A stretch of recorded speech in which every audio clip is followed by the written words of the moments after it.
In the early 80s, one of my favorite TV shows was a comedy drama called The Greatest American Hero. It starred William Catt as mild-mannered substitute teacher Ralph Hinckley. The show also featured veteran actor Robert Culp, along with the always lovely Connie Selica.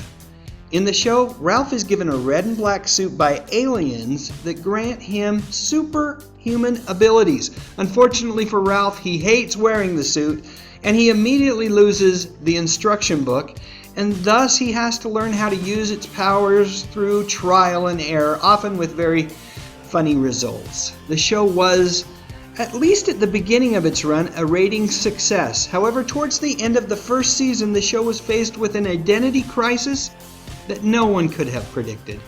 More on that in a moment, but first, let's talk music. So in addition to being a genuinely funny show, The Greatest American Hero had a really great theme song called Believe It or Not. It was performed by musician Joey Scarberry, and it became an international hit. In the US, the song went all the way to number 2 on the Billboard Top 40 charts. The only thing that was stopping it was that Lionel Richie, Diana Ross duet. What was that called? Endless Love, I think.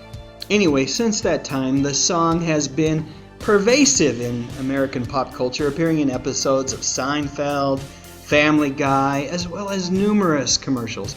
So, alright, let's get back to this whole identity crisis thing.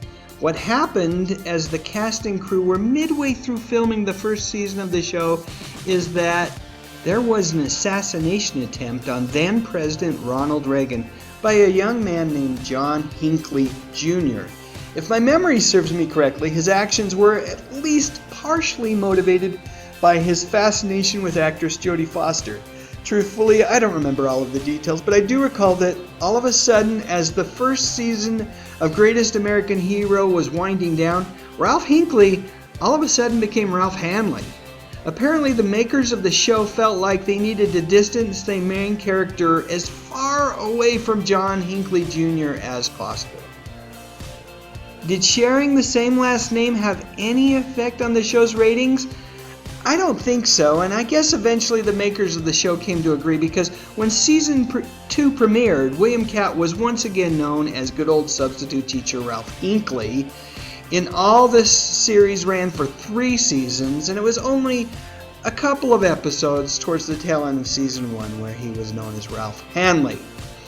Also, worth mentioning, during that time DC Comics, yes, the comic company that owns characters like Wonder Woman, Superman, Batman.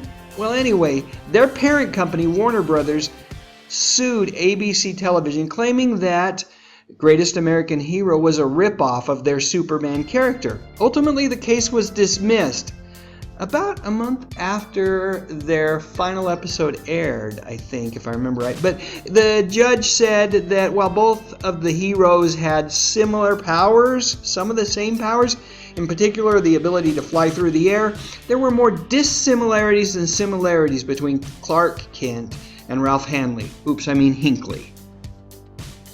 In more recent news, fresh off her stint on Fox's New Girl sitcom, it sounds like actress Hannah Simone is signed on for a reboot of The Greatest American Hero. A couple of years after the original show ended its run, NBC unsuccessfully tried to reboot the show with a similar gender twist. Unfortunately, only the pilot was ever filmed, and it's now included on the complete series on DVD. And it has some of the original cast members on as well. They've just tacked it on as like the final episode of the original show, which is kind of cool. Well, anyway, hopefully this time around the producers will have better luck getting the show on the air, and one can only hope that if they do, they find a way to once again include the original cast. So there you go. Like many of the other shows that I loved in the early 80s, this was not a monumentally great show, but it was a fun show, and for a brief moment in time, like I said, 2 episodes, I think, it was a really confused show. A show that didn't know the name of its own lead character.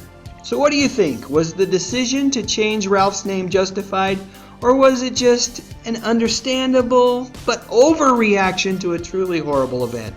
Let me know in the comments section below, and while you're at it, please give this video a thumbs up and consider subscribing to the channel. I cover music, movies, television, mostly from the 60s, 70s, and 80s, you know, the good stuff. But most importantly, as always, thank you so much for watching.